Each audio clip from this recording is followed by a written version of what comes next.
salaamaaleykum.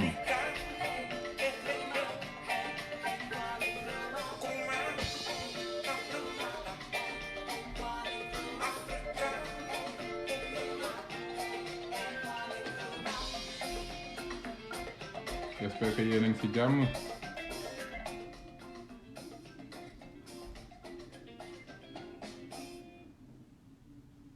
asalaamaaleykum mbokk yi ak xarit yi, j'espère que yéen a ngi ci jàmm yéen ñëpp. di leen nuyu kenn ku ci nekk ci turam ak santam. am mbégte comme niñ koy defee à chaque fois rek. di ñëw di andi waxtaan ci sunu réew. waxtaan ci sunu askan. Mouhamadou Niang waaw xam-xam musul doon pexe te du ko doon mukk ci àdduna. ma leen di ñaan képp ku dugg rek na partager live bi ñu nga xam ne dañu bëgg a ñëw ci l'analyse des questions, quelques questions techniques yi nga xamante ne nii moo gangréné tey réew mi andi ay jafe-jafe ci réew mi. Salane Seck maa ngi lay nuyu. waaw Mati suma sœur la, c'est une professionnelle, elle fait un excellent travail, donc lépp lu ma mën def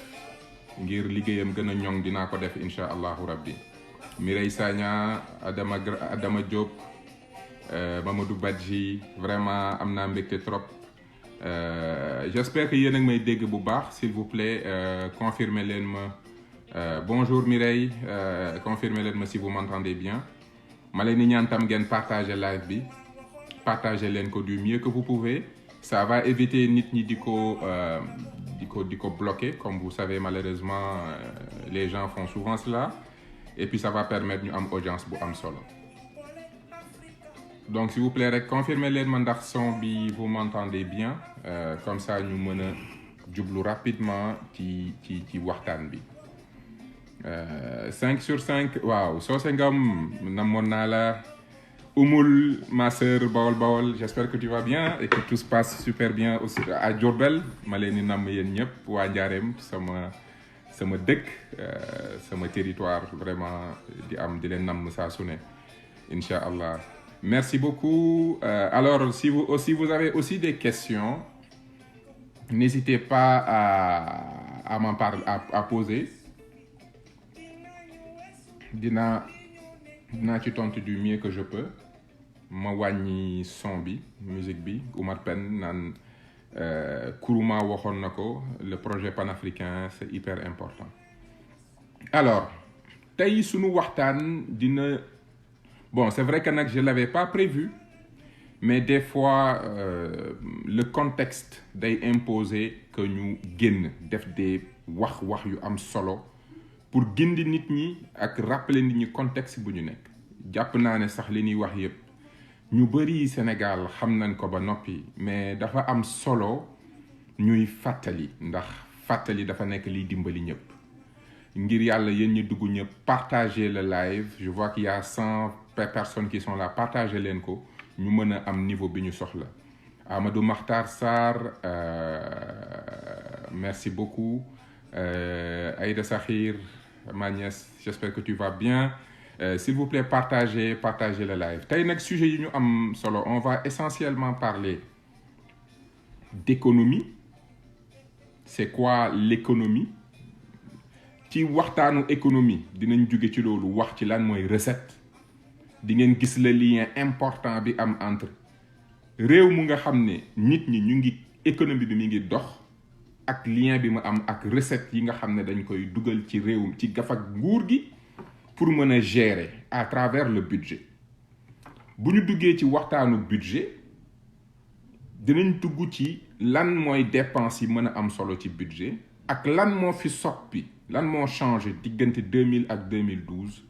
de 2012 à 2019, surtout le budget de Macky Sall de 2019 à 2020. parce que bi Macky Sall newee ne léegi moom mooy nekk président, soxlaatul premier ministre, dafa am post bu ma defoon Facebook ne ko ndax mën nga ko, ndax xam nga lu muy signifier, ndax attan nga gérer directement à travers tes ministres bañ a soxla premier ministre. tey jii loolu dafay ñëwaat ci wax ji. Tafa Sané maa ngi lay nuyu, di partager ak yow ce patriotisme que nous avons, cet amour pour la nation sénégalaise, pour surtout les valeurs de la nation sénégalaise, ces valeurs que pour nous dañu gëm ne dafa war a contribuer au rendez-vous du donner et du recevoir. Nous devons nous battre pour notre culture et nos cultes, et ça passe par le combat économique. Ça, c'est important. Donc, dinañ jóge ci économie, création de richesse, wax ci budget, wane budget recette ni mu amee solo ci biir budget, ban gestion moo am ci réew mi, gestion boobu ñu tëkkale kook gestion Senelec. Ndax bind naa fi article bu nga xam ne y a eu près de 4000 ñu ko lire sur à travers le site de Pape Alé Niang, di wax 5 éléments yi nga xam ne buñ ko analyser Senelec xam ne c'est une gestion catastrophique. dinaa ñëwaat ci analyse yooyu benn bu ci nekk gën ko xóot gën ko faram-fàcce ngir ñi nga xam ne dañoo bëgg a comprendre, xëy na français bi nekkul li gën a yomb ci ñoom ñu gën a comprendre mbir yi. ba noppi loolu yëpp day tax nit ñi comprendre lan moo tax nguur gi tey nanguwul sax ku génn joxe flyer ne dañoo war a lànk bañ ne waruñoo yokk électricité bi. dafa am lien parce que tant que comprendre situation économique bi nga xam ne moom la réew mi di dund mënoo comprendre lan moo tax jamono ji nguur gi nanguwul ku yëy yàbbi ci augmentation électricité bi. dinañ ci wax nag parce que kenn moomuñu réew mi ñun ñoo ko moom. yaakaar naa jël say kayit dugg ci kër yi di waxtaan ak nit ñi di waxtaan ak ñoom ci li nga jàpp ne yow réew mi jorewuñ ko noonu loolu kenn waru ko tere kenn te looloo tax sax moo gën a sabab tey ma ne suba incha allahu rabbi après live mati bi damay génn def une sortie pour xamal sénégalais yi lan moo tax ñu bëgg leen a tere ñu wax ci Senelec ak niñ ko gérer. ma leen di ñaan ngeen partager encore une fois partager leen ko parce que waxtaan bi dafa nar a nekk lu nga xam ne dina simple dina technique dina leer te dina dimbale képp kuy sénégalais te dëgg rek nekk li nga xam ne moo la amal solo. ñi nanguwul dëgg nag ñooñu xawma ci seen mbir dara mais ku nangu dëgg rek di nga gis ci waxtaan wi lan moo tax réew mi doy waar. ba noppi nag ci lii dinañ jóge joxe quelques perspectives pour 2024 parce que il ne faut pas que pour des intérêts d'un régime, pour des intérêts d'un individu, parce que def na ay erreurs yu bare de gestion, il ne faut pas que pour ces intérêts crypto-politiciens que ñu rater le rendez-vous de 2024, on l'acceptera pas. Donc loolu mooy waxtaan bi tey ma rappelé leen création de richesse, budget, recette, tension, Senelec loolu la ñuy waxtaanee tey. Premièrement, création de richesse, société askan woo gis dafa am activité sociale yi ñi nga xam ne dañ koy def mooy daayira yi, vie religieuse, vie sociale, famille, loolu c'est la vie sociale, c'est la société. Mais parallèlement il y a ce qu'on appelle l'activité économique, mooy activité bi nga xam ne nit ñi dañ koy def ndax kenn ku nekk am na loo bëgg a yóbbu sa kër. Ça c'est l'économie, la création de richesse. Les artistes, les baana yi, commerçants yi, agriculteurs, ku ci nekk loolu ngay yëngu. ci li ngay yëngu noonu première mission wu gouvernement régime bu ñuy teg mooy dañuy dimbale nit ñi bañ sàmm seeni valeur sociale li tax ñu mën a nekk ci dignité. moo tax su ma déggee nit ñi naan dañu war a am un combat économique, dañu war a intéressé wu ci mbiru économie mais waruñu war a wax ci aada yeeg cosaan ak valeur ak culture, dañuy nax seen bopp. Un régime politique a comme mission de protéger les valeurs qui font l'identité d'une nation, mais de préserver les ressources qui permettent à cette société de pouvoir vivre en dignité. ñaar yooyu équilibre boobu mooy téye réew. Nit am na alal ba noppi nekk ku bon, nit ñàkk na ba noppi nekk ku baax. li ñuy ñaan yàlla mooy ñu dund bu baax ba noppi am wërsëg am alal te ñaar yooyu mooy le développement social et le développement économique. Et c'est pour ça que je me définis comme un libéral social. Les deux choses sont importantes. Activité économique boobu nit ñi di def, artiste bi grand Albouri Loum maa ngi lay nuyu. L'artiste defar di jaay tableau day fay impôt, di fay salaire, di jënd matériel. Journaliste bi,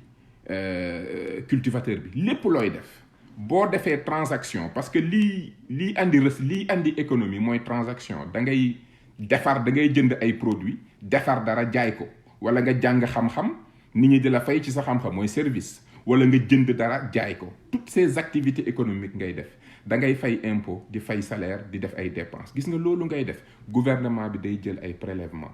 TVA day jël impôt bu ñu la fayee salaire mu jël ci pourcentage entrepreneur bi liggéey at fay ay jënd ay matières recruter ay nit fay ay salaire defar ay produits jaay ko année bi pendant 12 mois fin d'année ñëw mu def budget déclaré ne bénéfice am 100 millions la gouvernement bi ne ko dañuy jël tant de pourcent de bénéfice 20-30% bénéfice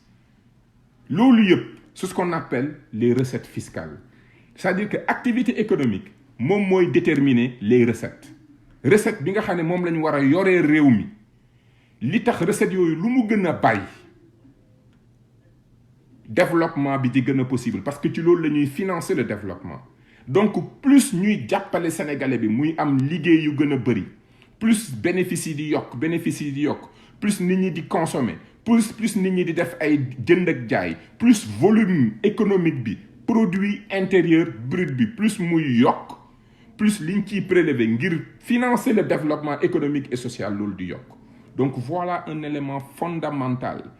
la création de richesse dans une société loolu mooy déterminer fortement capacité régime bi am recette yi nga xam ne moom la soxla pour def son développement économique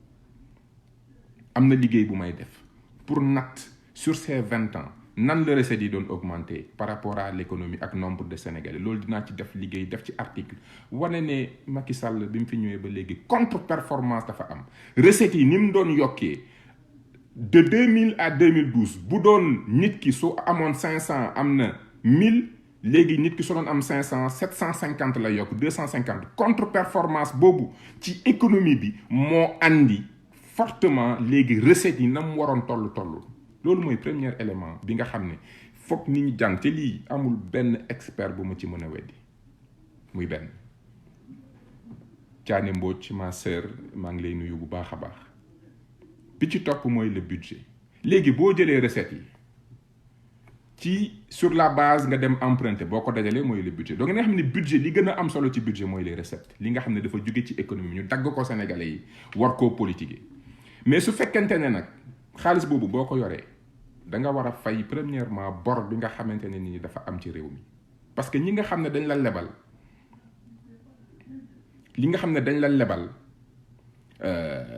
ñoom dañuy xaar nga fay li nga rembourser le capital bi nga xamante ne nii lebal nañ la ko ba noppi nga fay leen intérêt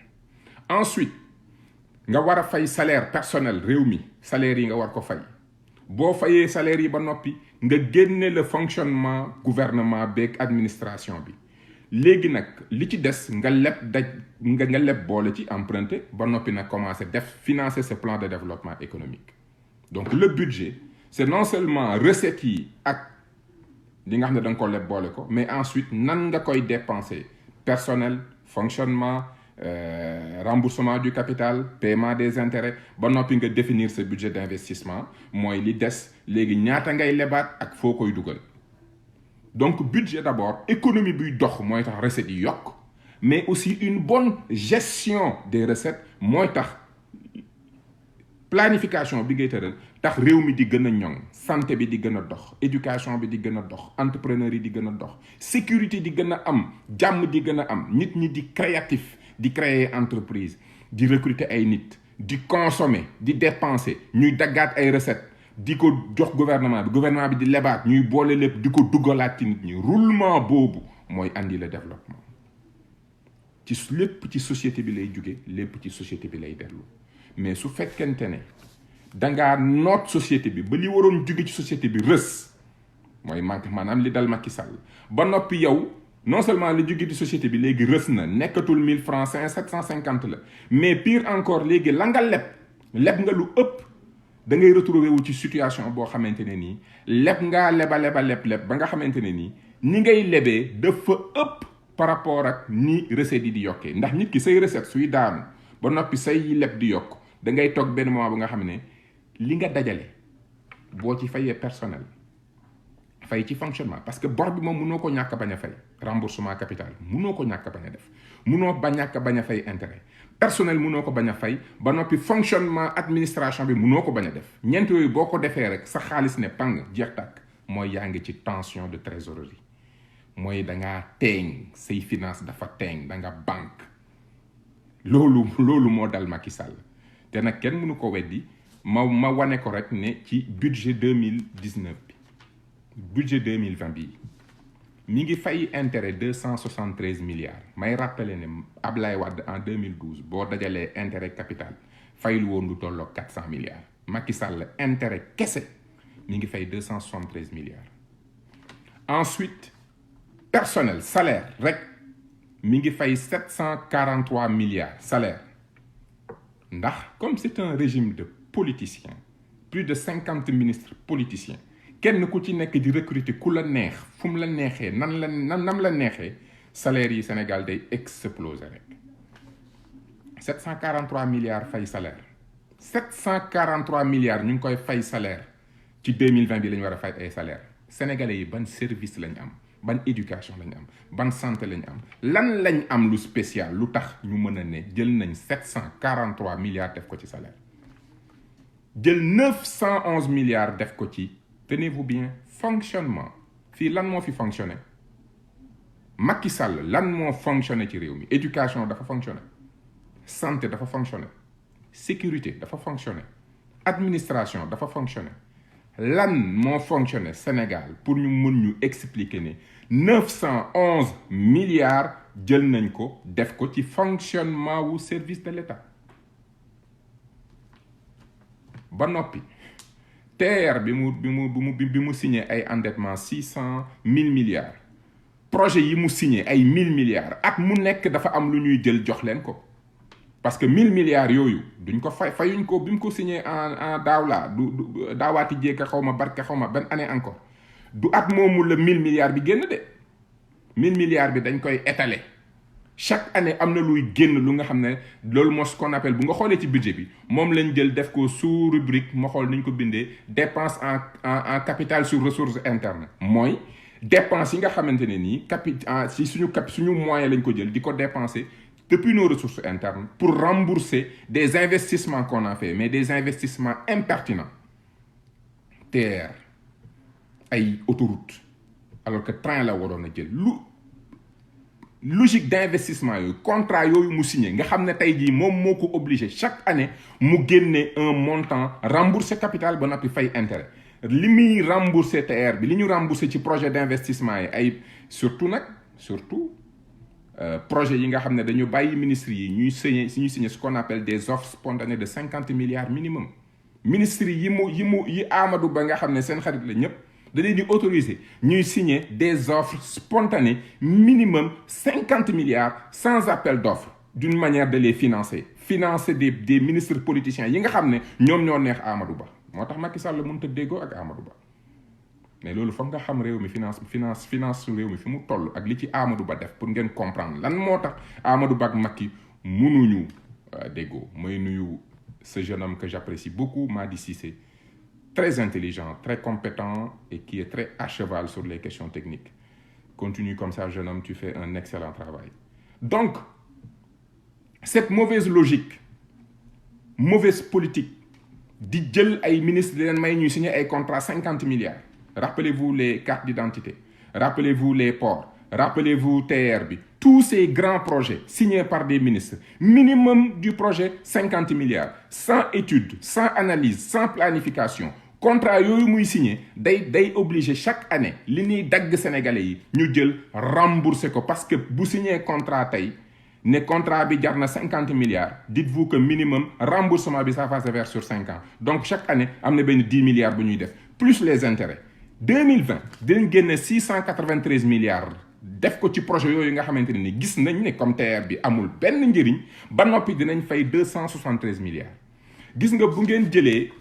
273 milliards intérêts yi muy fay 743 milliards personnel politicien bi mi nga xam ne moom la ñuy fay 911 milliards fonctionnement bu jaarul fenn boole ko 693 millions yi nga 93 milliards yi nga xam ne nee na def nañ ko ci des dépenses en capital de l'investissement boo ko dajalee c'est 2620 milliards 2620 milliards yi soo ko rapporté ak ñoom liñ jàpp ne dinañ ko am ci at mii di ñëw ci ay recettes fiscales mooy 2675 boo defee la différence 55 milliards moo koy dese. noo bëgg ngeen taxaw fii ngeen xam fii la ngeen di jàngalee luy tension de trésorerie tension mooy lu teeng trésorerie mooy xaalis bu xaalis bi demee ba léegi da ngaa teeng banque yorotoo dërëm say poos bënn na mooy bu fekkente ne yow soo fayee salaire yi nga xam ne mënoo koo ñàkk a bañ a fay nga fay personnel mënoo ñàkk a bañ a fay personnel nga génne fonctionnement mënoo ñàkk bañ a génne fonctionnement ba noppi comme signé nga ay contrat investissement terre yu kenn xamul pendant plus de 7 ans parce que tu voulais juste être président et contrat yooyu tu n'as pas le choix foog nga honorer ko foog nga jox leen capital plus intérêt nga jox leen 693 milliards boo ko dajalee loolu boo ko dajalee c'est 2620 milliards 2620 milliards yooyu boo ko dindee ci liñ ne dinañ ko am at mii di ñëw mooy 2675 milliards c'est une li ciy des mooy 55 milliards 55 milliards moo des ci liquidité xaalis bu tege parce que liquidité dafa am solo ñi def comptabilité def finance def entreprise xam nañ ne bés bu entreprise di faillite mooy jour bi mu amatulee liquidité entreprise mi nga nekk un bon entrepreneur nekk dans un marché qui est en expansion lépp dox mais si tu gères mal sa liquide ba nga toog situation boo xam ne yorotoo dara te jour bi entreprise bi di faillite mooy jour bi nga war a fay salaire mënoo fay salaire c'est le jour où tu appelles la banque tu dis je déclare faillite parce que amatuma liquidité te mënatuma fay salaire yi ku fayul salaire say usine taxaw ku say usine taxaw sa produit du génn ku sa produit génnul tu es en faillite ça c'est la finance donc ñi ma doon weddi naan en 2017 bi may analyser situation financière au Sénégal lii moo 2017 ba léegi situation de tension bii moo fi nekk ça n'a pas changé ñi ma doon weddi naan non refinancement ratatati kan moo lay lebal ay milliards ba noppi doo ko rembourser capital intérêt et puis da nga mën a dëkk ci jënd bor di ko jëndaat benn moment boo atteindre ce niveau d'endettement kenn dootu la lebal nit ñi dinañ la lebal di la bàyyi ngay refinancer tant que tu as une marge te gis nañ ne am na bor yu ñu ne bon c'est-à-dire que gouvernement bi bu doon déclarer bor yi mu am day déclarer bor yi ministères yi signé mais du déclarer bor yi nga xam ne agence yi dañ ko signé temps yi FMI et puis je suis étonné que des experts soi-disant du FMI se fassent dribbler comme ça parce que man su ma analyser charge yi damay gis ne tension de trésorerie am na kii kenn waratu ko lebal ba noppi mu continuer di leb donc am na ku nëbb mbiri ci diggante bi donc Macky Sall daawul Amadou Ba daawul déclarer toute la dette comme ni muy mal déclaré croissance économique bi donc comme déclaré wul woon bor bi yépp bu nit ñi ne tension de trésorerie am na waratu leen leb mais comme ñiy leble ñoom FMI nga xam ne mooy génne les documents du Sénégal moom ci boppam dañ leen a nax nangu wanuñ leen woon bor yépp mais ñoom musuñ mais FMI tey nee na mais le Sénégal est à 64% d'endettement nit ki tant que yaa ngi mën a leb mën nga di bukki c'est-à-dire que tant que ñu ngi naan par rapport au PIB tu peux t'endetter jusqu'à 70%, tu es en 50, des na 20%. Donc booy mën nga di jënd bor di jaay bor di jënd bor di remplacer mais gis nga bés boo demee ba commencé yegg 65 koo ñëw teg ko say analyse say situation mu analyser gis ne kii capacité d'endettement am dafa faible te ses recettes vont baisser dañ naan ko non sëñ bi nag non loxo day am frein mënatoo kenn dootul la refinancer kenn dootul bëgg bokk nekk ci sa portefeuille d'endettement parce que dañuy xam ne léegi da nga yor bor boo xamante ne nii li nit ñi di xaar parce que nit ku lay lebal mi ngi xool say recette liquide biy dugg banque liquide lay xool banque seetul sa signature banque seetul say garantie même caution loolu yëpp c'est pour quand ça va mal une banque normale n'est pas là pour que quand ça va mal une banque est là pour que tout va bien banque bi dina jël garantie dina jël caution mais loolu bu sañoon dote yegg moom li mu bëgg mooy jox na la xaalisam na nga ko delloo xaalisam plus les intérêts soxla buggul nga fayit su demee ba gis na yow mii kat yaa ngi ci am jël nga ndox ci put mënatoo kenn dootul nangu dugal xaalis ci yow refinancement bi dañ koy bloquer foofu kenn du la refinancer Macky Sall ci lii la nekk kenn du ko weddi 2017 ba léegi maa ngi leen koy wax donc nit koo xam ne 55 milliards mooy sa liquidité 55 milliards beaucoup divisé par 12, c'est même pas 60 milliards. Beaucoup divisé par 12 en termes de liquidité, ce n'est même pas 5 milliards par mois. C'est-à-dire que sur 30 jours, liquidité Macky Sall motul 5 milliards. Bon, analyser budget 2020. Et encore. ñëpp xam nañ ne gouvernement Macky Sall fu mu la waxee ne la ñu ngi xaar 2675 milliards an bii di ñëw xamal ne 2675 yooyu tellement ils sont incompétents 2175 milliards yooyu ñu la wax xamal ne minimum dina am erreur d'appréciation, c'est-à-dire que foog nga revoir ko à la baisse. La preuve li may wax ni kenn mënu ko weddi 2019 bi Macky Sall nekkaatee président jël Abdoulaye Daouda Diallo def ko premier ministre des finances préparé boppam dafa dem yóbbu loi de finances rectificative ni liñ leen waxoon ñu ngi koy xaar ci recette daaw 2500 en réalité 2400 lay doon parce que am na 100 milliards yu duggul. Macky Sall fu mu la waxee ne la maa ngi xaar 10 milliards jëlal 1 bi teg ci côté xam ne 9 lay am quand vous voilà sax 2 donc quand ils disent qu'ils vont avoir 2675 et déjà les dépenses fixes obligatoires c'est 2620 xam leen ne même 5 milliards yi ñu ne mooy liquidité bi mu war a am du ko am. Il est en tension moo tax ngay gis affaire yu ñàkk fayda di ko sonal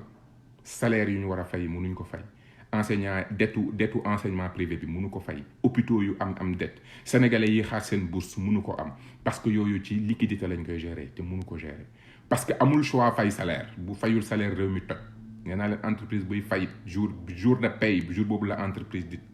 la employé yi di xam ne entreprise bi mi ngi dem fay jour bi leen war a fay salaire munta bañ a fay salaire u sénégalais yi administration bi mënu ko bañ a fay mënul ñàkk bañ fay intérêt mënul ñàkk bañ fay capital parce que France la yoreel li mu gën a yoreel ci intérêt capital foofu la ko donc ñooñu mënu leen bañ a fay donc léegi lan lay def nee na léegi commerçant yi ne ci réew mi bu ñu amatee bénéfice au lieu de 3% léegi 12% la leen di dagg donc quand Macky Sall te ba may ñëw foofu sax damay comparer 2019 ak 2020 xam nga 2019 da nekk président nee na moom moo préparé budget bi gis nga 2020 bi 2019 daaw ñu ngi doon fay fonctionnement ngay gis ne diggante bi xam nga nee naa leen y a près de 2620 dépense boo dajalee intérêt personnel ak fonctionnement ba noppi dajale intérêt de dette bi diggante 2019 ak 2020 Macky Sall dafa yokk personnel yokk fonctionnement ba noppi nag léegi sénégalais yi yéen a war a fay yéen a war a ci seen électricité yéen a war a rembourser train de vie de l'État bi nga xam ne moom laa am erreur de gestion yi ma def pendant ces 7 ans ba tey yoratuma dërëm yéen a war a fay seen électricité yéen a war a fay plus ba noppi mu ne réew mi ku fi amati bénéfice léegi boo doon jël bu dee 10 millions nga am bénéfice jël 10 millions nga am bénéfice 100 millions boo nga am bénéfice ñu jël 3 millions nga waroon koo jox nguur gi léegi yamantuñ ci 3 millions léegi 12 millions ngay jox réew mi ça veut dire que léegi ñun non seulement xaalis bi nu liggéeyal suñu bopp suñuy entreprise liggéey ba at mi dee nga am sa bénéfice Macky Sall nee na bu dee commerçant nga au lieu de 3 millions sur 100 léegi 12 millions sur 100 dafa am 8 millions de plus yoo nga xamante ne nii ñoo ma ko war a jox dama koy dagg ci yéen ba noppi seen facture électricité dama koy yokk lu tax parce que j'ai préféré travailler pour les intérêts français je me suis endetté énormément et que bon Somone Ada nee na je fais des confusions bah écoute fais un live et démêle mes confusions je pense que tu vas finir toi-même confuse donc léegi temps économie recette yooyu nga xam ne day wàcc ba noppi endettement bi explosé wu dama leen di jox rek un exemple les recettes du Sénégal augmentent normalement de 10 environ pour cent par année bi Macky Sall di ñëwee sur l'ensemble des recettes li ñu doon jël di ko jox intérêt ak amortissement tourné autour de 300-400 milliards actuellement boo dajalee capital li ñu war a rembourser plus nga dajale 273 boo ko dajalee rek on est sur près de 900 milliards yu nga xam ne léegi te 900 milliards boo xoolee sur le budget c'est 30% du budget global et ça représente près de 25%, un budget de 4 000 milliards, ça représente près de 25%, mais ça représente près de 40% des recettes. C'est-à-dire que si nous avons les recettes, ce qui est di ko def ci intérêt ak capital, tey jii loolu dafa nekk loo xam ne dafa ëpp. Donc da ngeen di gis ne tey ci loolu lañ jëm léegi nag comme wax naa création de richesse ni mu amee solo ak ni mu lié ak recette. Si tu n'aides pas les Sénégalais à être de bons créateurs de richesse, say recette day daanu parce que yow say recette dafa bokk ci liy jóge ci li Sénégalais liggéey. Donc yow sa mission mooy travailler pour l'entrepreneur sénégalais, travailler pour l'entreprise sénégalaise. Plus l'entrepreneur et l'entreprise sénégalaise font de la richesse, plus le volume de prélèvement des recettes day yokk. Ba noppi nga bien gérer pour mu am ay équilibre et que nga garder une certaine trésorerie pour bañ a retrouver dans des situations de tension. Ok, donc loolu dafa am solo. Léegi nag ñu ñëw ci Senelec. Dama def article publié ko Dakar Matin, analyser les états financiers au Senelec. Bon nit ñi gis naa ay quelques arguments yu naan dañ may jéem a tontu di comparer Abdoulaye Wade ak gestion Abdoulaye Wade gestion Macky Sall. Man je ne suis pas dans ces logiques là. Dama jël les états financiers au Senelec de 2012 2011 jël bu 2012 2013 2014 2015 2016 2017 analyser ces états financiers. Information bu ma joxe ci article boobu mooy état financier de la Senelec de 2011 à 2017 ma def 5 analyses 5 inférences analytiques moom laa def ci gestion boobu. Donc inventé wu ma benn chiffre rapport public gu Senelec yëpp ñu ngi ci site Senelec yëpp laa téléchargé defar sama tableau d'analyse analyser les états financiers et ma andi ci 5 conclusions yoo xam ne kenn mënu ko weddi te d'ailleurs déggoo kenn di ko weddi ñi nga xam ne dañuy politique rek te bëgg feeñ ñoo ciy jéem a di góorgóorlu mais je peux les comprendre. Premièrement, Senelec da ngay gis ne y a un potentiel d'affaires qui est négligé. Xam nga boo nekkee une entreprise bu nga xam ne yow tu as le monopole, c'est-à-dire que yow rek yaa joxe électricité ci réew mi donc yow tu as un marché, tu as une clientèle. Ba noppi nombre ménage u Sénégal yi ñëpp a soxla électricité dafa bokk ci li ñu lay évaluer mooy est-ce que yow yaa ngi fexe ba d'une année à l'autre yaa ngi góorgóorlu ba ñi nga xam ne amuñu woon électricité am électricité. C'est une manière d'évaluer volume ak qualité de service au Sénégal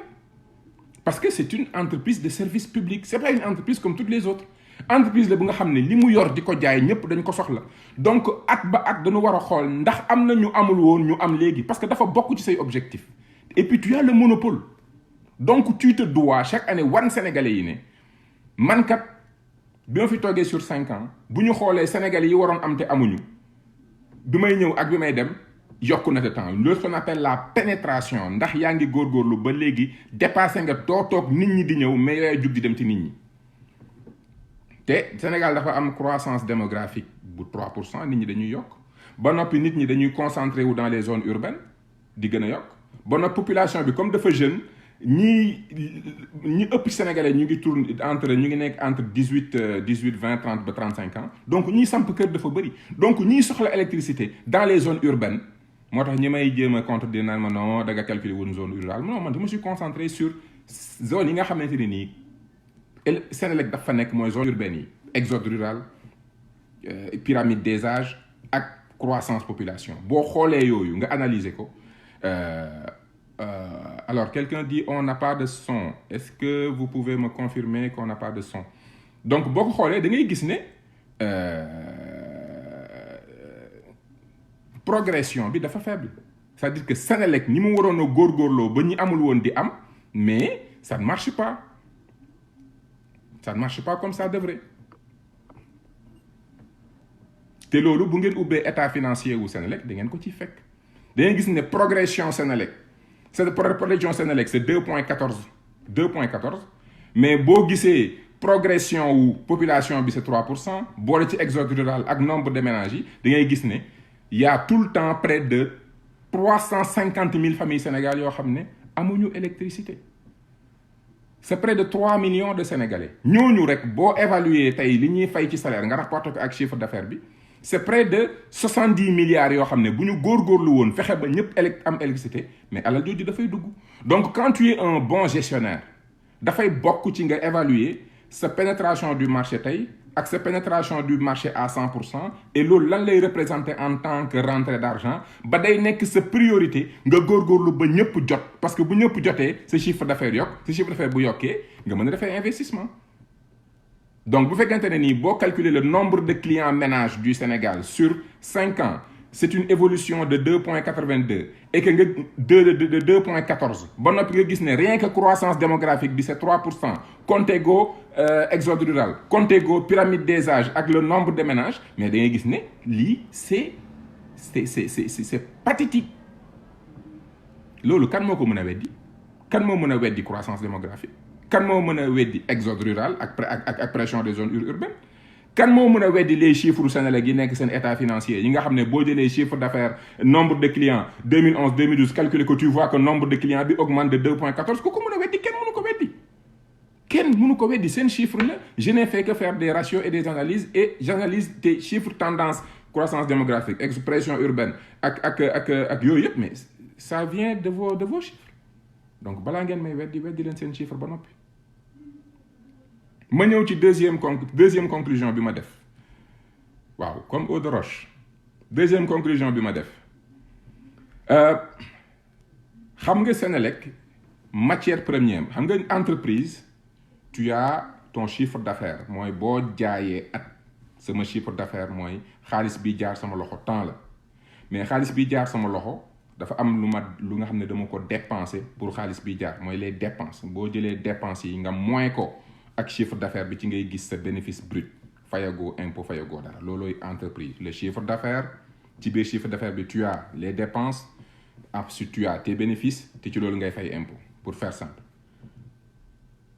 dafa bokk ci boo analyser la structure des dépenses su Senelec dépenses yi boo koy analyser dépense bi ci gën a cher mooy jënd baril de pétrole donc da ngay comprendre ne kon su pétrole yokkee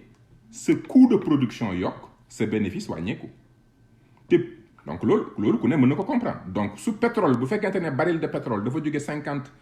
dem $100 say coût d'achat de matière première ce qu'on appelle coût du matière première et ça on analyse beaucoup plus une entreprise maîtrise le coût d'acquisition du matière première plus entreprise bu day am stabilité donc coût du matière première buy exploser yow il faut nga def benn système d'analyse pour xam ne avec le temps il faut que je gère le coût de la matière première parce que le coût de la matière première a un impact sur mes coûts de production c'est important parce que coût de production yi mooy dafa bokk ci dépenses yi y a les dépenses d'exploitation am les dépenses de vente ñaar yi boo ko boole mooy coût total dépenses yi nga mooy ko ak njaay li nga jaay mu jox la sa bénéfice nga fay ci impôt boo xoolee Senelec 2011 baril de pétrole bi était à $111 benn baril moment boobu Senelec bu jëndee baril de pétrole pour Sénégal gi yëpp dina dépenser 225 milliards boo jëlee 225 milliards nga comparé ko ak chiffre d'affaires u Senelec ça représentait 92% chiffre d'affaires Senelec ma répété Senelec bu jaayee Sénégalais yëpp électricité ba noppi mu ne njaay mi lii la mu ne waaw mais ñaata laa jëndee baril at mi yëpp bu xoolee day gis ne njëgu baril bi comme $111 la doon jar ma comparé ko ak li ma jëndee électricité lépp li ma jëndee baril bi su ma dajalee jël naa 225 milliards def ko ci jënd essence rek jënd baril rek c'est 92% du chiffre d'affaires loolu moo nekkoon situation réew mi en 2011 situation très difficile et très tendue Macky Sall ñëw en 2013 donc xam nga jox naa leen situation bi 2013 baril bi wàcc nekk à 97 milliards non $97 année boobu li ñu dépensé ci jëndum essence dafa jóge ci 263 wàcc 251 ça représentait 88% du chiffre d'affaires xam nga dama leen ne 2011 c'était 92% du chiffre d'affaires 2013 dafa wàcc ba 88% 2014 mu wàcc ba 84%. boobu baril bi mi ngi woon année boobu économiser nañ boo comparé coût 2011 ak coût 2014 économiser nañ 8 milliards. boo comparé coût 2011 ak coût 2013 économiser nañ 12 milliards, ce qu'on appelle des économies de coût. mais nag ci ñetti at yi di ñëw 2015 2016 2017 fi seen apparemment leur meilleur gestionnaire ñëwee ci ngay gën a jommi. 2015 coût du baril bi dafa jugee ay $100 wàcc ba $52,32 le baril. at moomu li ñu jënd ci baril de pétrole en 2015 ne représentait que 52% du chiffre, 42% du chiffre d'affaires. Comparez leen 2011 jëndum essence c'était 92% du chiffre d'affaires. 2015 c'est tombé à 42% du chiffre d'affaires. 2016 c'est tombé à 2015 bi mu nekkee à 42%. at moomu on a dépensé seulement 137 milliards. On a économisé 126 milliards. Année bi ci topp 2016 ñu économisé 163 milliards. 2017 ñu économisé 190 milliards. C'est un calcul simple. Année de référence 2011-2012. Les coûts ni ñuy jëndee pétrole parce que baril bi dafa yéeg li ñu jëndee pétrole était à plus de 90% du chiffre d'affaires. baril bi di wàcc coût d'achat de baril de pétrole di wàcc. ba noppi ce chiffre d'affaires di yokk parce que le chiffre d'affaires Senelec day yokk mais le coût du baril mi ngi wàcc donc yow am na loo doon dépenser tey dépenser too ko ce qu'on appelle des économies de coût. économie de coût yooyu gis nga boo dajalee 2013 12 milliards 2014 8 milliards 2015 126 milliards 2016 163 milliards et enfin 2017 61 milliards boo ko dajalee rek. C'est 307 milliards d'économies de coûts yoo xamante ne nii réaliser nañ ko ci période bi nga xam ne pétrole bi dafa daanu. léegi un bon gestionnaire se dit je suis dans un contexte où mon coût d'acquisition des matières premières baisse comme coût bi dafay baisser mes dépenses baissent sama chiffre d'affaires mi ngi yokk am naa liquidité donc liquidité yi ma am naa profiter def des investissements lourds fexe ba am 100% du chiffre d'affaires naa def investissement yu nga xam ne bés bu baril bi yéegaatee dinaa fekk ma investir dans le réseau investir dans la commercialisation investir ba nga xam ne réseau bu gën a ngand boobu ak capacité de commercialisation bu gën a ngand boobu ak diversification boobu dina tax ba bu baril bi yéegee sama coût de production bu yéegee sama chiffre d'affaires croissance boobu am moom mooy commencer andi stabilité. Donc quand on nous dit on a le meilleur de l'APR, voilà le résultat du meilleur de l'APR. Mais bon, il n'est qu'à l'image du commandement. Il ne faut pas non plus taper sur les soldats. Hein? Quand l'amiral ne voit pas plus loin que les soldats devant lui, vous comprenez qu'il ne peut pas voir les stratèges qui sont derrière. C'est une évidence. Waaw bii nag moo gën a doy waar. Troisième conclusion bi ma tiré dama xool volume de production Senelec en 2011. 2011 Abdoulaye Wade li mu doon produire ci électricité yépp ci réew mi dañ ko ne woon yow li tax électricité bi doxul mooy y a 46%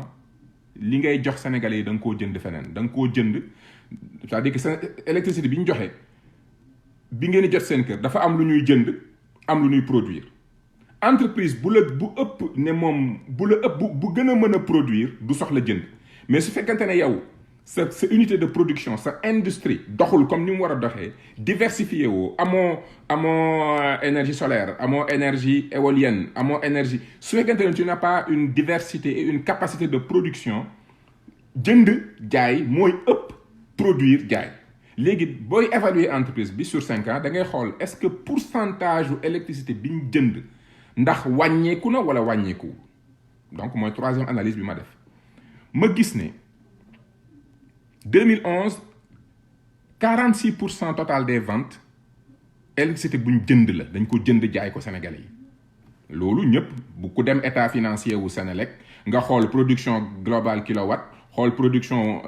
vendue xool achat xool vente production nga def règle de 3 xam naa pourcentage moom waa primature ak ministère yi war nañ ko mën def ah suñ buggee après ñu nag changer règle pourcentage loolu moom mënuma ci dara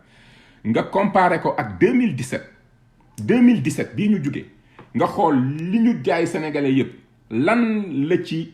usine Senelec yi produire ak lan lañ jënd jaayaat da ngay gis ne c'est 45%. Donc de 2011 à 2017 on était à 46, 2017 on était à 45. 46, 45, différence de 1%. Est-ce que 1% de différence ci kuy jënd électricité di ko jaay est-ce que jar na bàkkoo kenn ku ci nekk na tirer conclusion donc bu ngeen fi nekkee di wax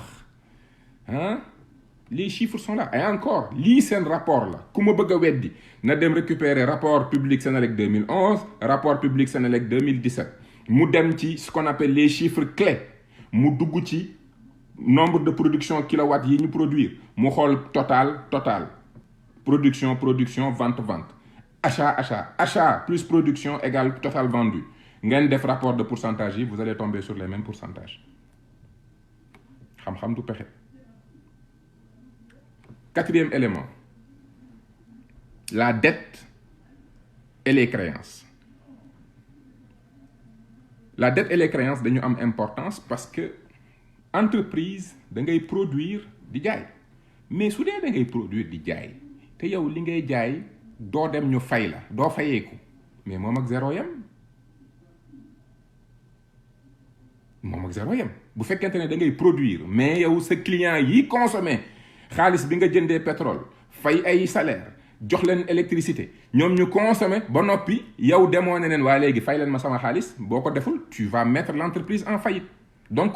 bokk na ci booy analyser entreprise nga xool sa capacité à recouvrer ses créances mooy capacité jël njaay vente def ko liquidité parce que nit mën na jaay mais li muy jaay yëpp da ko jaay à crédit tu fais des ventes mais compte bancaire bi liquidité nekku fa parce que vente yi kenn transformé wu ko en liquide loolu Senelec boo ko ci évaluer da ngay gis ne il y a eu un très mauvais recouvrement sur un chiffre d'affaires de 259 milliards en 2012 les créances recouvrées ont représenté bon je relis mon article là parce que j'ai pas eu beaucoup de temps da ngay gis ne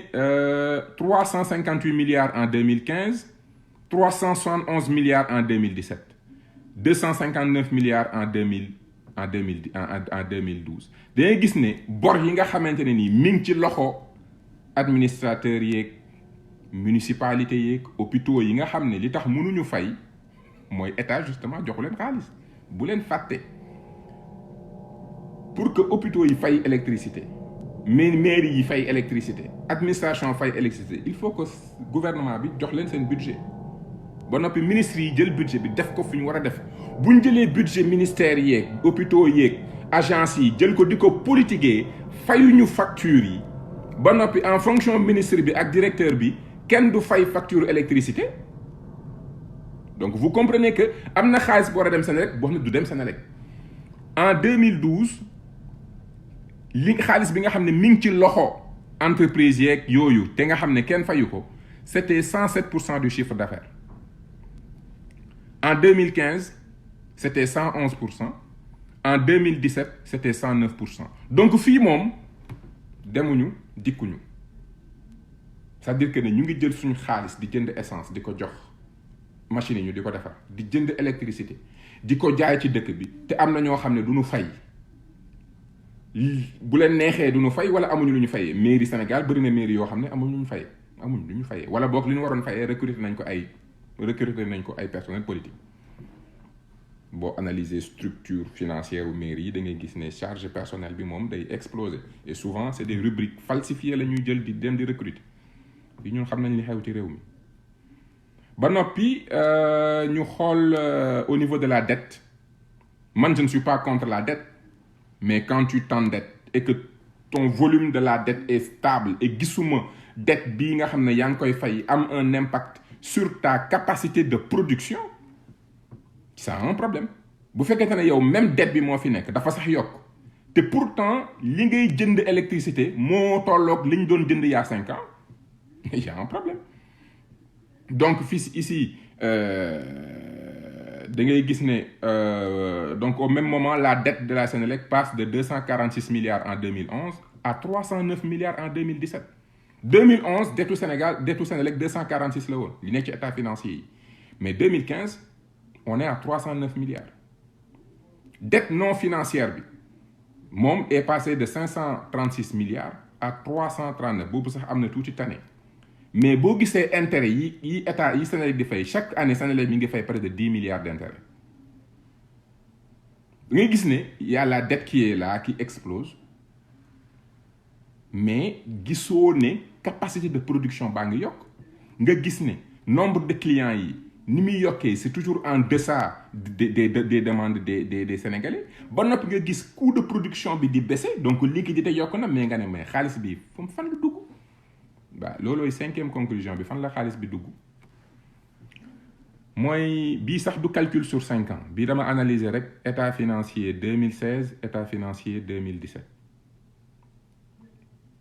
nga gis ne charge du personnel bi mooy maanaam waxuma la salaire de mooy li nga xam ne da nga koy dem di ko def ci ngénte yi mooy les missions sociales yooyu déjà rek nañu wax ci nombre agents yi Sénélec de 2016 il y avait 2329 agents 2016 2329 2017 2948 recruté nañ 446 personnes man soo recruté 446 personnes je peux être d'accord que tu me dis yokku naa suma personnel mais yokk nga sa personnel su yokkee mais sa capacité de production dafa war a yokk parce que le personnel bu ñu fàtte ne Sénélec c'est une société de production et de vente si tu augmentes ta puissance commerce ta puissance au niveau du personnel soit tu augmentes ta force de production ou tu augmentes ta force de vente. Donc mënoo am une augmentation du chiffre d'affaires. On observe une augmentation de 90% sur 12 mois des charges du personnel. boo amee mënoo yokk 446 agents ba noppi nga am résultat yi nga am. Donc on se demande mais kon personnel bii nga recruter ils servaient à quoi? Ils ont servi à quoi? Mais li gën a doy waar du loolu boo xoolee ce qu'on appelle les dépenses dites d'œuvre sociale œuvre sociale ñëpp xam nañ ne mooy dépense politicienne mooy jël xaalisu facture sénégalais yi jël subvention bi la gouvernement jox xaalis bi nga xam ne da nga ko dagg ci sénégalais yi jël subvention yi ba noppi nga jël ci alal joo xam ne buñ la woowee màggal nga dem màggal joxe fa jaxal fa buñ la woowee ngénte nga dem personnel bi nga xam ne nii say waay lañ ku ci am ngénte mais ñun on recrute des sénégalais Sénélec pour ñu fay leen ay salaire def leen mettre dans de bonnes conditions mais l'objectif c'est pas de leur di def lu leen ne non l'objectif c'est que sénégalais yëpp am électricité tu as une mission non pas pour le personnel objectif bi c'est pas que ce personnel politicien di la sant fu nekk ñuy dem di la gërëm di la sant loolu c'est pas l'objectif mooy sénégalais yëpp xam ne man mi dul woon am de am naa wala boog man de la ma doon fay wàññeeku na dem ci lamb ji comme ni nga koy waxee Abdou Lahad Gueye di politique am ay dem ci presse bi koo dem dajeeg moom am loo ko jox bu ko defee nit ñi di nekk naan woo la gestion gis nga xaalis boobu noonu ce qu'on appelle œuvre sociale 57 milliards lañ ci def sur 12 mois 57 milliards sur 12 mois daanaka 60 milliards sur 12 environ 10 milliards de francs def nañ ko ci dépense œuvre sociale ba léegi nag ñu ne léegi sénégalais yi dañuy yokk seen facture électricité naka nga mën a ne da ngay yokk sama facture bu fekkente ne yow tu es capable d'augmenter les agents de 440 tu as augmenté 446 agents loolu lu tax yokkul njaay mi yokk nga agent 446 personnes lu tax loolu yokkul sa production jël nga 57 milliards di ko def œuvre sociale tey nga may laaj augmentation 12 milliards fan nga ko teg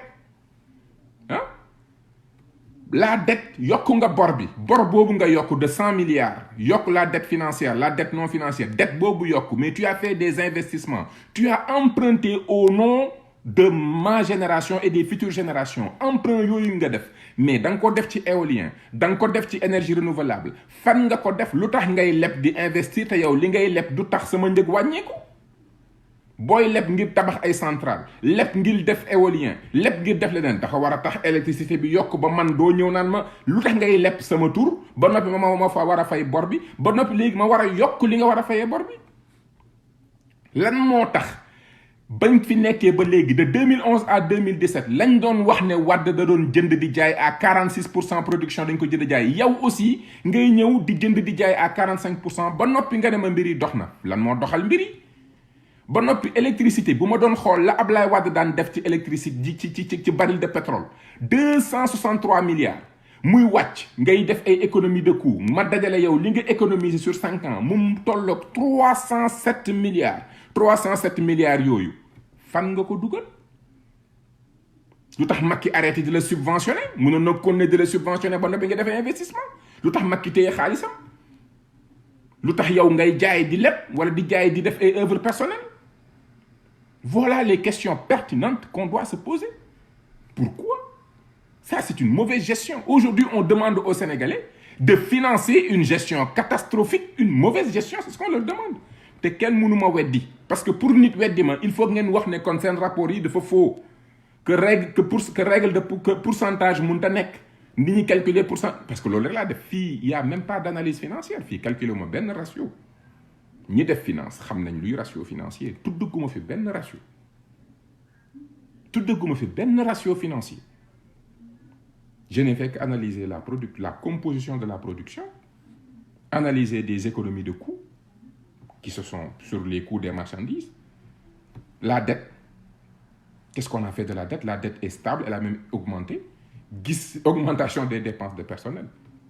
Fii ñi jàng finance ne ci live bi yëpp xam nañ ne jusqu'à présent al calculer guma fonds de roulement, calculer guma CSD, calculer guma benn ratio de finance entreprise, calculer guma fi dara dette équité, calculer guma fi dara. Donc ñi naan dañ may contredire parce que nee nañ du ma financier xamuñ sax luy finance bu ñu xamoon luy finance xam nañ li ma fi def ni sana bokkul ak dara ak finance commencé guñu sax lii ce sont les premières questions qu'un banquier se pose bu sëggee ci état financier duggaguñu ci ratio de liquidité duggaguñu ci fonds de roulement capacité dette équité yooyu yëpp ñi may suivre parce que j'aime dugg ci données yooyu pour nit ñi xam ne ñi may suivre xam nañ li may wax lu mu doon ñi nga xam ne jàng nañ finance jàng comptabilité xam nañ ne tuddaguma fi ratio financier tuddaguma ko fi bu ma ko fi tuddoon réew mi toj par contre ratio financier tudd naa ko quand j'ai calculé tout à l'heure la tension de trésorerie donc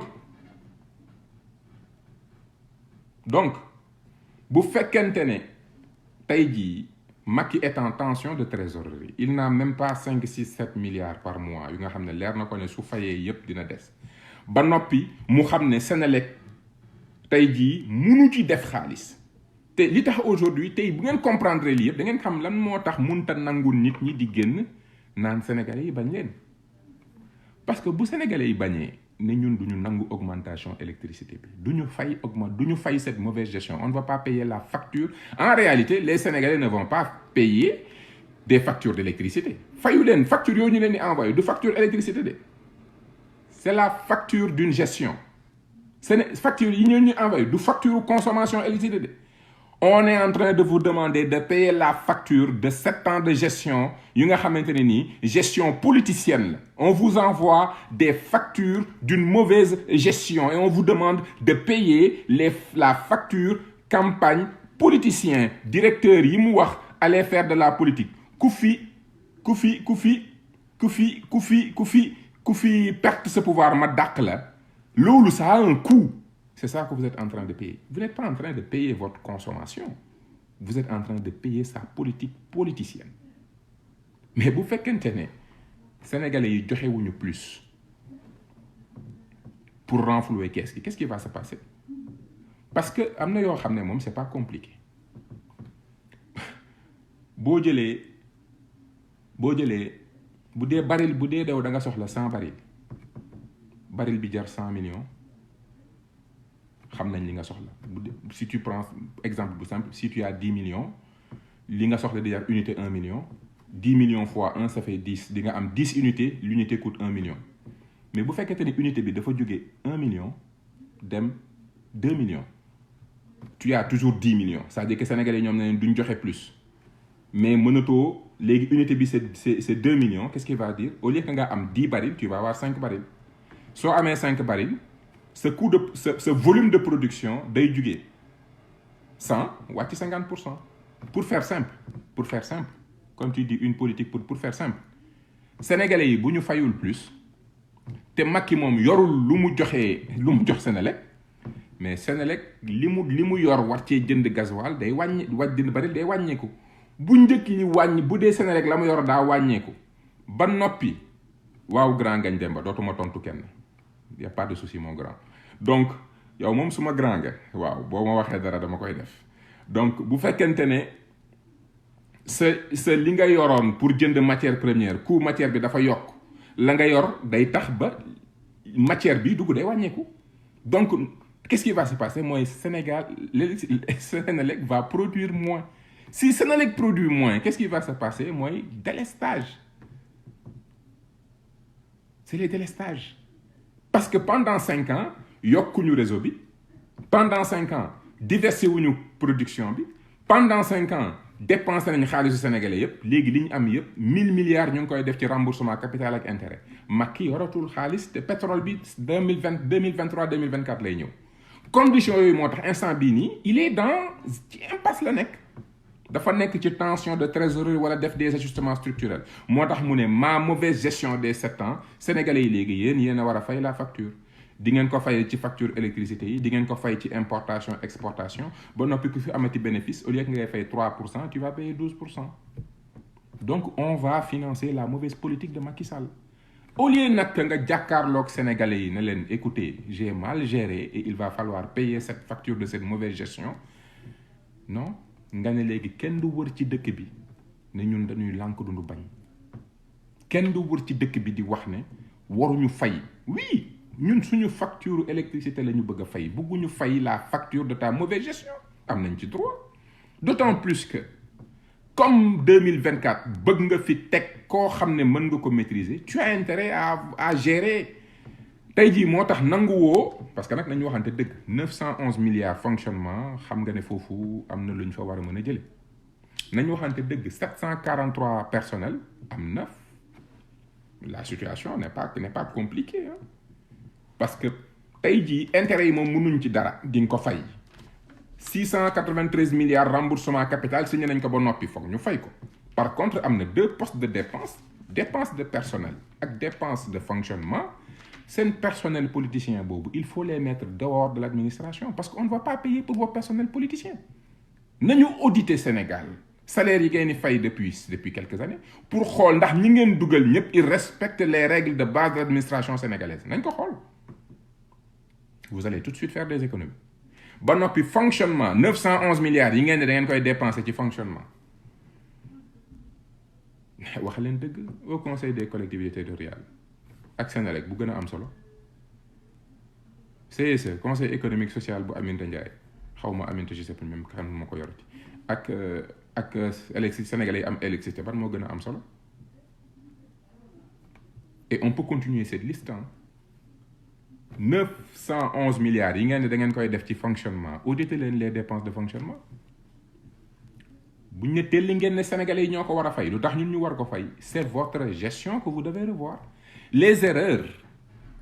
ak yi ngeen def sur ces 7 dernières années commencez à les corriger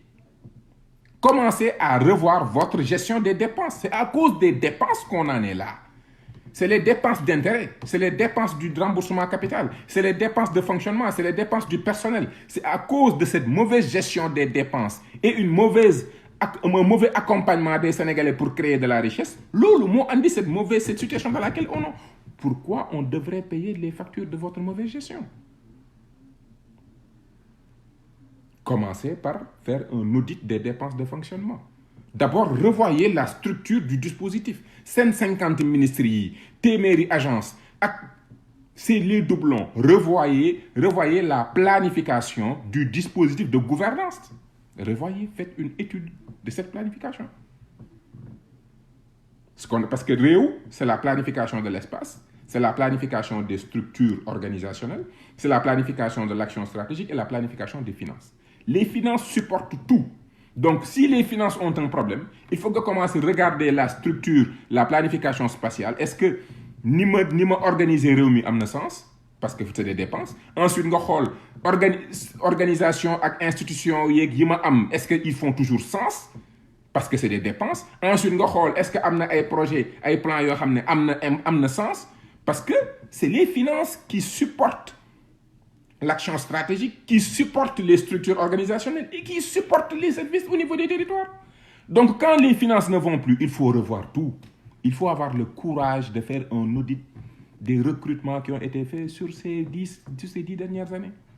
Il faut avoir le courage de faire l'audit sur dispositif bi ngeen teg di ci dépenser 911 milliards de fonctionnement ak objectif yi ñu ne loolu lañ bëgg Sénégalais yi dem. Donc les solutions existent. Mais comme bëggoo def loolu parce que tu as des poulains yooyu préparés te le vrai poulain mi ngi ci opposition bi parce que yow leer na ne ni say rëddu baaraam xam nga ne sa biir parti boobu nga xam ne lambi golo la ku jug daaneel nga ko ña fa xawoon a tane ñëpp dàq nga leen parce que tu voulais régner dans le chaos. Aujourd'hui tu vas être englouti par ton propre chaos. Si tu avais géré boo gouverné woon ci xam-xam mais kon kenn du mës a démissionner ce gouvernement boo yoroon réew mu ci xam-xam man j'étais conseiller technique j'ai démissionné du Canada ñëw ci gouvernement bi ànd ak un intellectuel comme Cheikh Bamba Dièye nekk conseiller technique du gouvernement mais soo doxaloon yoroon réew mu ci xam-xam mais kenn du démissionner ñëpp dañuy toog kon tey doo manqué ay kàngam ay borom xam-xam yu mën a jël la relève mais da nga def un choix ne da ngay gouverner réew mi ci pexe politique doo gouverner ci xam-xam moo tax ma naan xam-xam du pexe xam-xam du pexe xam-xam musta doon pexe aujourd'hui xam nga ne 2024 si tu es candidat mais sa parti deux tiers bi duñ la jàppale boo tànnee te yow xam nga ne sa biir parti amul kenn ku mën a gagné ku mel ni Khalifa Sall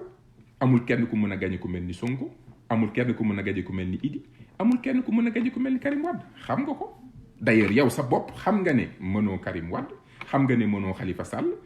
Idi xëy na mën nga ko gagné nga encore gagné woo élection yi parce que da ngaa ñëpp xam nañ nu mu demee donc yow sa bopp xam nga ne mbër yii ne sa kanam mënoo leen kon xam nga ne ñi sa ginnaaw sa waa écurie boobu xam nga ne ñooñu tojuñ fenn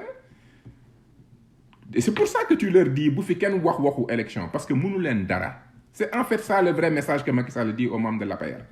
toju leen fenn ñi ne ci opposition bi ñoo leen mën ñoom sax am na ñoo xam ne ñoo ma si mën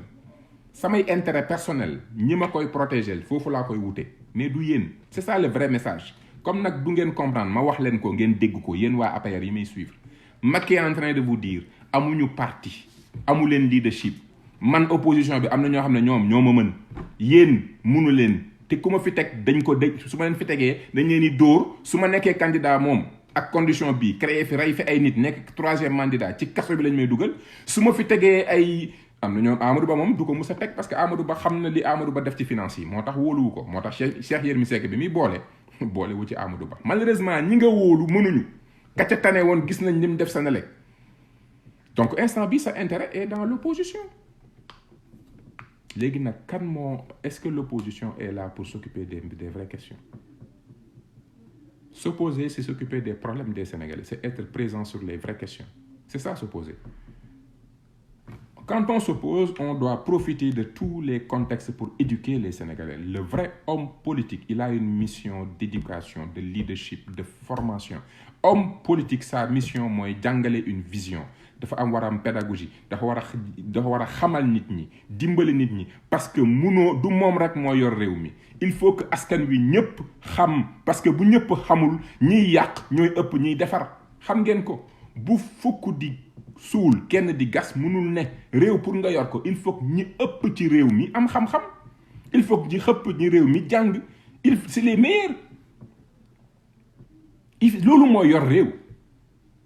pays da nga koy yor parce que il faut éduquer les gens former les gens plus conscience bi dafay yokk plus réew mi dem mais tu as préféré gérer dans ça donc un vrai opposant s'oppose un vrai opposant il s'engage un vrai opposant il a de la compassion il comprend son peuple dafay nekk seen wet di leen massaw di leen jàngal di leen expliquer di leen xamal parce que xam na ne soppi réew mi du moom moo koy def benn borom xam-xam mënut a soppi réew il faut que li ëpp ci ñun xam li gën ci ñun bu dee réew mi yëpp ñi xam li gën ci ñun ñoo ci gën a tuuti mais ñooñu lu nu gas ñi ci des suul ko. moo tax la mission d'un homme politique c'est éduquer waxuma nag ngay xas sénégalais yi waxuma ngay leen di xas ba duñu am envie déglu la non da ngay am yërmande ci ñoom da nga leen di comprendre xam ne des fois erreur yi ñuy nekkee sax du lu ñu bëgg comme ça doom bu juum rek ñëpp xam nañ ne nit buggut a bon mais des fois mu juum ku juum nag da nga koy laaye biir ba mu lay déglu bu ñu soppiwul mentalité yi franchement du ñu dem. On n'ira pas loin il faut qu'on change soppi mentalité nag ça passe par jàngal nit ñi lan mooy économie jàngal nit ñi lan mooy croissance luy développement lan mooy budget pourquoi il y a un lien entre les recettes du pays ak richesse bi ñu créé richesse bi nga créé ci la ñuy jëlee recette richesse bi nga créé ci la ñuy leb c'est-à-dire que ne quand on dit endettement au Sénégal c'est waruñu dépasser 70%. C'est 70% de ce que tu as produit donc gis nga sénégalais li ñuy liggéey ci réew mi loolu mooy déterminer lan lañ mën a leb te ci loolu la ñuy jëlee recette li ñu mën a leb ak li ñuy recette boo ko dajalee moom mooy le budget donc mission homme politique Sénégal mooy fexe ba qu'il y ait de meilleurs entrepreneurs Sénégal avoir d'excellentes entreprises au Sénégal mais naka nga mën a amee des meilleurs entrepreneurs am des plus grandes entreprises bu fekkente ne sénégalais bi ci boppam le sénégalais lambda mooy koo xam ne amul entrée en sixième munta bind munta liir jàngul diineem jàngul ay valeur am jàngaluñ ko boppam ba noppi amul xam-xam amul métier c'est-à-dire que entreprise bu ko bëggoon jëfandikoo bu duggee ci entreprise bi sax problème lay andil entreprise bi parce que il n'est pas productif nit ku ñu yarul nit ku ñu éduqué wul nit ku ñu formé wul nit ku ñu tàggatul nit kooku bu nekkee ci këram day consommer du produire bu nekkee ci mbedd mi day yàq bu nekkee ci entreprise poids lay doon du produire te société c'est la famille c'est l'espace public c'est l'espace d'entreprise ci biir famille bi dañ la war a yar ba nga nekk njëriñ ngir say waajur am foo leen féete ci mbedd mi nga am un comportement buy tax ñëpp am jàmm xool leen ni mbedd di sénégalais yi désorganisé rek boobu ngay gis la désorganisation mentale des populations et pourtant du ci ñoom parce que yaruñ leen woon ci école primaire ba yaruñ leen woon ca collège ba jàngaluñ leen métier nit ku amul métier mooy nit koo xam ne entreprise mënu ko jëfandikoo nit ku amul métier mooy nit koo nga xam ne entreprise bu ko jëfandikoowul mais du fay impôt bu fayul impôt recettes yi du yokku bu recettes yi yokkul mais mënta financer le développement social mais aussi bu dee loolu moo ëpp ci réew mi kon ça veut dire que activité économique gu réew mi du yokk ba pourcentage biñ ci mën a leb di yokk tout est lié donc moo tax ñi naan dañu war a wax ci économie rek waruñu wax ci les valeurs vous vous trompez nit ku amul éthique baaxul ci kër baaxul ci mbedd baaxul ci entreprise baaxul tam ca jàkka ja ci wala jàkka ja wala église ba nit dafa war a am jom am fulla am njàng am éducation am kersa am lu muy rus am lu muy bañ am lu mu jomb li nga valeur yooyu ni mu ñàkkee ci suñu kër yi ñàkk ci suñu mbedd yi bañ commencé ko gis ci réseaux sociaux yi valeur yooyu di yàqu moo tax homme politique bu ngeen fal ci réew mi mu këpp kees bu ñu defarul kër yi defaruñu l'école bi defaluñu mbedd mi entreprise yeeg administration bi dinañ yàgg di ñu jël di ñu toroxal ñun entreprise yi di suux salaire yi di wàññeeku budget bi di yokk bor bi di yokk nit ñi ñuy fal du ñu am yërmande ci ñun parce que bañ nekkee ay tuut tànk yaruñ leen woon ni ñu leen war a yare bu leen fàtte ne homme politique yi ngeen di gis ñuy toj réew mi ñëpp ay tuut tànk lañ woon nekkoon ci biir kër yi ak ci biir école yi buñ leen yaroon ni ñu leen war a yaree du ñu mel ni ñu mel tey c'est une vérité éthique développement dafa am lien développement social mooy andi développement économique mais développement économique bu ñu géré wul ba baax mën na yàq société libéralisme à outrance baaxul politique sociale bu nga xam ne nekk di waxal nit ñi du dul dëgg tam baaxul il faut un équilibre donc lii laa ne woon dinaa ko andi tey maa ngi jéggalu woon bu dee live bi gudd na mais il fallait que tey ñu ñëw wax ci société ñaar la. Il y a la vie sociale, il y a l'activité économique. L'activité, plus la société, plus les individus sont éduqués, soignés, formés, ont un bon comportement, ont des bonnes valeurs, am dignité, nangu liggéey, am jom, am fulla. Plus ces gens-là sont bien éduqués à travers l'école, la famille, les espaces publics, les télévisions, les réseaux sociaux, plus ñu leen di yar, plus bu ñu nekk ci administration wala ñu nekk ci entreprise, ñu nekk des véritables moteurs de croissance. Plus ñu nekk des moteurs de croissance, plus volume de création de richesse bi di yokk. Volume boobu su yokk 70% ci la ñuy mën a lebee, mais aussi ci loolu la ñuy jëlee suñuy recette. Plus tam ñuy tànn ay njiit yu baax, njiit yoo xam ne xam-xam, liggéey, dëgg ak yërmande moo nekk seen credo. Plus ñuy tànn njiit yooyu bu ñu leen jëlee jox leen suñuy recette, jox leen ne yéenay leb ci suñu tur ci kaw suñu alal ba noppi yéen a war a sàmm suñuy jikko. Njiit yooyu dinañ nekk njiit yu nga xam ne dañuy dawal xam-xam, ñeme dëgg, nangu liggéey te am yërmande gu mat sëkk ci askan bi. Gis nga lii nii su amut, création de richesse buy rës la, budget bi di daanu, recette yi di daanu, bu ko defee muy leb lu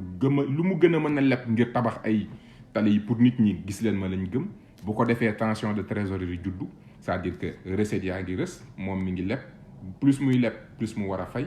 mu retrouvé wu amatul xaalis. Su amatul xaalis lan lay def? Waa léegi seen bénéfice yi dama koy wàññi, seen facture électricité mooy ci électricité bi laa leen di jaar, import export ma yokk, ba noppi éducation amatuma xaalis, santé bor amatuma xaalis, amatuma dara. te bon comme damay perdre te comme 2024 mi ngi ñëw mënumaa nekk candidat, il faut que ma trouver quelqu'un, foog ma góorgóorlu pour choisir quelqu'un dans l'opposition nga xam ne mooy protéger samay intérêt. Comme ça su ma fi jugee man ak sama njaboot, scandale yi ma def ci diggante bi ñu mën ma protéger. Man nag Moussa Balla Fofana, je ne serai membre d'aucune forme de ces compromis. Amul parti politique, amul lii, amul lële. Quand on aime ce pays, on s'oppose. On s'oppose tous les jours. On s'oppose sur les vrais sujets. On s'oppose sur les grands enjeux. Et on s'oppose comme on doit s'opposer. Il n'y a pas de calcul. Tu le fais parce que tu dois le faire. Tu as créé un parti pour t'occuper des intérêts des Sénégalais. Il n'y a pas de compromission. Dialogue national, amul. Dialogue sur le processus électoral, moo mën a am. Te on ne demande rien si ce n'est que ñu dellu ci li fi nekkoon avant muy ñëw. Mënuñu am consensus sur des questions de développement économique et social. Il ne peut pas y avoir de consensus. Soxlawuñ sax consensus. On veut une compétition saine. Ku mën sa morom ci jaamu intérêt sénégalais, mais na ko duma. Looluy dëgg. Laale mooy baaxu góor ak jigéen aussi. Il faut qu'on comprenne qu'une parti politique, c'est une compétition pour qui est capable de donner meilleure vision, meilleur plan ak kan moo mën vision ban. Vision yëpp mënuñu baax. Il faut qu'on accepte la compétition, qu'on arrête les calculs. Loolu mooy dëgg bi. Donc yi ñu nekk nii ça ne marche pas. Donc je pense que je n'ai pas grand-chose à rajouter. J'étais aussi en train de lire des commentaires. Je pense pas que je suis passé à certaines choses. Bon, ñenn ñi def finance ak économie nag des fois dañuy def ay, mais mon objectif c'est pas de donner des cours de ratio financier et de marché financier. Je peux le faire hein, mais et puis maa ngi koy def ailleurs, mais fii li ma fi amal solo mooy fexe ba citoyen bi comprendre les grands enjeux. Loolu rek moo am solo, loolu rek moo tax ma di ko def. Ma leen di gërëm di leen sant kenn ku ci nekk ci turam ak santam di am mbégte. Wax ji nag waxuma ko pour naqaral kenn waaye waxuma ko pour wut lu neex kenn. Wax ji fayuma ci bor leblewuma ci. Damay wax parce que je suis un fils de ce pays. Su mu juddu woon ci beneen réew bu dul Sénégal du ma am chance wu xëy na am mag ñu baax yi ñu am éthique valeur yi nga xam ne ci lañ ma nandal depuis njaareem ba ma juddoo. Du ma am chance juddu am école primaire am école collège am lycée bi nga xam ne am ay enseignants yu nga xam ne dañu góorgóorlu ci man tey valeur yooyu ñu def ci man te on l'a payé de par vos recettes. Seen recette wu ñii seetaan live bi seen parents yi liggéey yi ñiy liggéey impôts yi ñu leen di dagg ci lañ financé école yi nga xam ne la ñu jàngalee ñun. Donc képp ku ci xam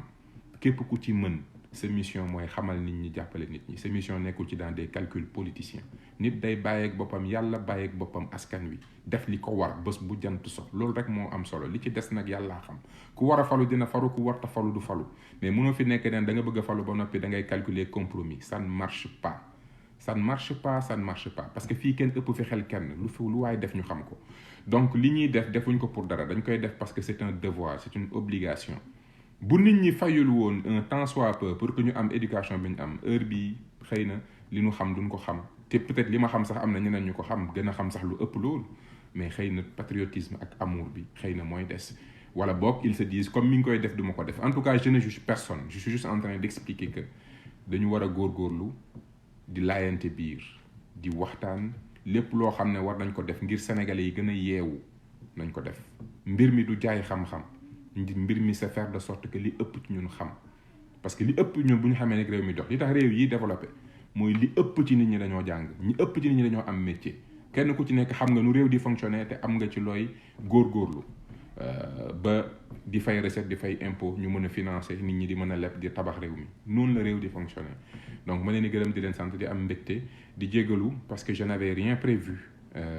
ci live bi ma def tey je l'avais pas du tout prévu mais nag des fois contexte dafay laaj nga génn wax te nag wax bu ko kenn xeeb ndax jàngale nañ ko nit ki boo gisee lu jaaduwul da nga ciy def sa doole soo mënta def sa doole nga wax soo mënta wax nga naqarlu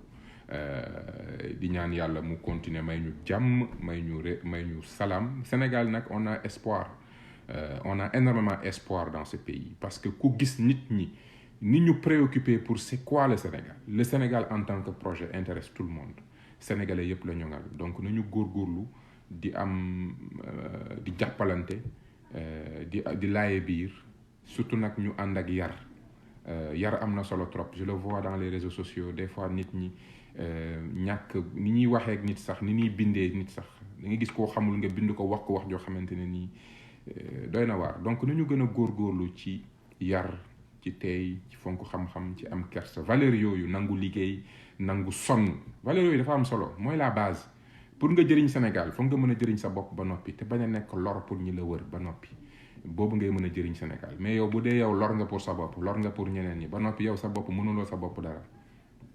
mënuloo réew mi dara ci problème yi nga bokk te au fond yow yaay le premier problème parce que jikko jooju nga am mooy tax heure bés boo nekkee DG bés boo nekkee ministre bés boo nekkee président ngay def nit ñi li nga leen di def donc ma leen di gërëm di leen sant bëgguma yàgg parce que sinon on va continuer à discuter de ça mais maa ngi leen di gërëm yéen ñëpp di am mbégte di jéggalu nag bu dee wax naa fi loo xamante ne nii tegginewul maa leen koy jéggalu parce que nit kese la su dee wax naa fi lu leen amal njëriñ ñu santee ko borom bi parce que fii kenn mënul ku ñu dimbale rek moo fi am jaa ngeen jëf